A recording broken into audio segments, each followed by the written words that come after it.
21세기에 사는 우리는 밤에도 환하게 밝은 도시의 풍경을 당연하게 여기곤 합니다.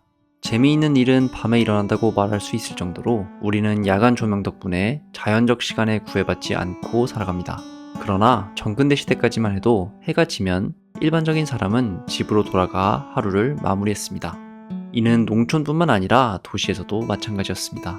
이런 제약은 신분을 가리지도 않았는데 귀족 역시 일반적인 시민과 마찬가지로 해가 지면 야외 활동을 마무리하고 자신의 저택 안에서 생활했습니다. 심지어 우리에게 태양왕으로 널리 알려져 있는 루이 14세의 경우도 마찬가지였습니다. 베르사유의 궁전을 짓기 전 루이 14세는 20년 가까이 파리 시내의 루브르에 거주했고 그는 이 시기 동안 저녁이 되면 궁을 전혀 떠나지 않았습니다. 그런데 귀족과 왕이 밤에 밖으로 나가지 않았던 것은 단순히 어두웠기 때문만은 아니었습니다. 낮에는 보장되었던 어느 정도의 치안이 밤 동안에는 담보되지 않았습니다. 파리의 경우 기적의 궁전이라 불리는 지역을 중심으로 치안이 특히 위험했습니다. 이 지역에는 빈민과 각종 도적 그리고 성매매 여성들이 대충 지은 집에 함께 살았습니다. 이들은 낮에는 도시를 돌아다니며 사람들에게 구걸했고 밤에는 자신들의 거주지로 돌아왔습니다. 참고로 이 지역이 기적의 궁전이라고 불린 이유는 이들이 낮에 구걸을 하는 동안에는 과장되게 몸이 아프거나 불편한 척을 하며 동정심을 자아냈던 반면 밤에 이쪽으로 돌아온 다음에는 멀쩡한 사람처럼 행동하는 경우가 많았기 때문이었습니다. 파리 북쪽의 생드니 지역 인근에 위치한 이곳으로 가기 위해서는 좁디 좁고 악취가 진동하는 길거리를 지나야 했습니다. 밤에 멋모르고 이 지역을 돌아다니는 경우에는 강도를 당하거나 큰 위험에 빠지기도 했습니다.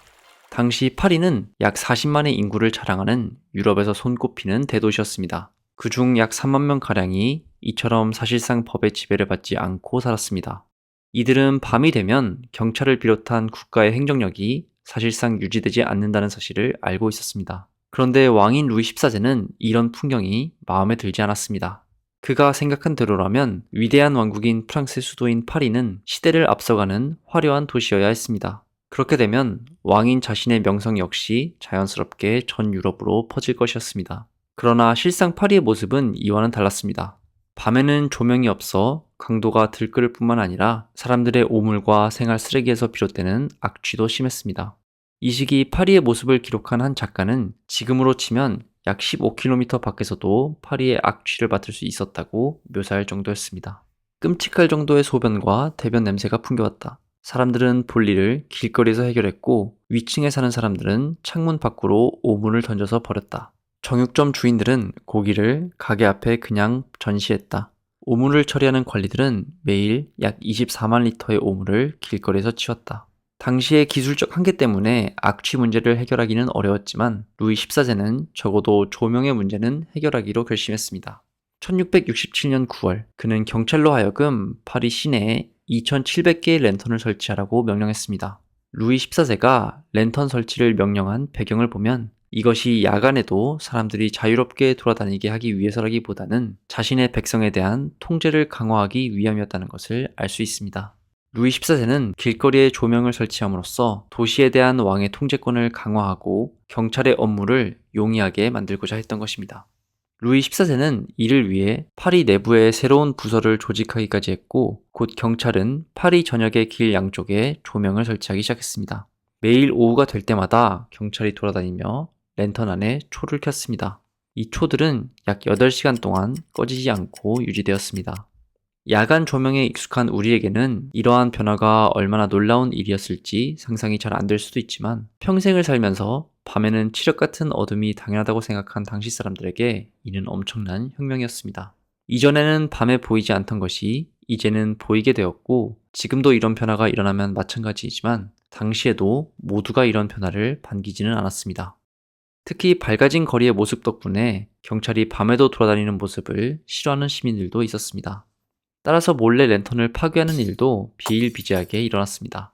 이 시기를 연구한 한 역사학자는 당시의 모습을 오늘날 CCTV가 처음 도입될 때의 모습과 비교하기도 합니다. 게다가 파리 시민들이 조명 설치를 싫어한 또 다른 이유도 있었는데 루이 14세가 조명 설치에 필요한 비용을 충당하기 위해 일명 랜턴세를 도입했기 때문입니다. 파리는 이처럼 밤에 유지되는 조명을 시내 전역에 설치한 유럽 최초의 도시였습니다. 1700년이 되면 초기 2700개에서 더 확대된 무려 5000개의 조명이 설치된 상태였습니다. 유럽의 정치적, 문화적 중심지인 파리에서 이런 일이 일어나자 다른 도시들도 곧 따라하기 시작했습니다. 암스테르담에서는 1669년, 베를린에서도 1680년 조명이 설치되었습니다. 런던은 한 박자 늦게 1684년부터 94년에 걸쳐 조명이 설치되었습니다. 밤에도 거리가 밝게 유지되고 비교적 안전한 치안이 보장되자 가장 크게 이득을 본 것은 상류층이었습니다.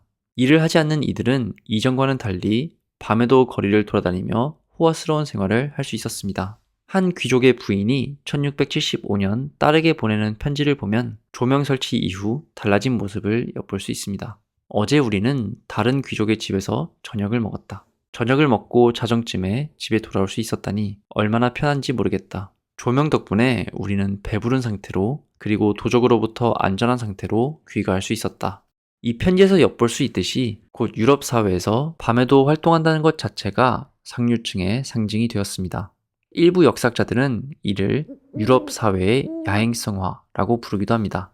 일부 특권층은 밤에도 삶을 살기 시작했다. 특히 귀족과 부르주아가 밤에만 가능한 새로운 자유를 발견했다. 이에 반해 하층민의 경우 경찰의 통제가 강해지면서 반대의 상황을 맛봤습니다. 밤에 이루어지던 각종 이중생활이 더 이상 가능하지 않았던 것은 물론이고 루이 14세가 기적의 궁전 지역을 정리하라고 명령하면서 무장경찰에 의해 이 지역이 사실상 철거되었기 때문이었습니다.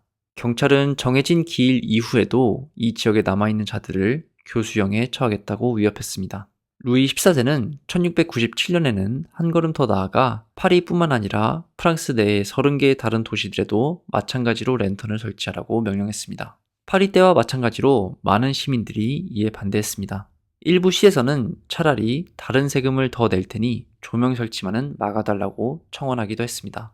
그러나 루이 14세는 전혀 타협하지 않았고 마르세유 같은 극히 일부 지역만 잠시 설치를 연기할 수 있었습니다. 이러한 조치들을 통해 루이 14세는 유럽 상류사회에서 도시에 빛을 가져다주는 일종의 상징으로 자리매김할 수 있었습니다. 그런데 도시의 밤을 밝게 만든 것은 아주 장기적으로 봤을 때는 루이 14세가 전혀 예상치 못한 다른 효과도 나왔습니다. 애초 루이 14세의 목적은 시내에 대한 통제를 강화하는 것이었고 이로 인한 1차적 이득도 귀족과 같은 상류층이 누렸지만 시간이 지나면서 점차 이 효과가 사회 아래로까지 퍼졌기 때문이었습니다. 게다가 이후에는 밤에도 여전히 밝은 것이 각종 시위나 혁명의 발발에도 영향을 끼쳤습니다.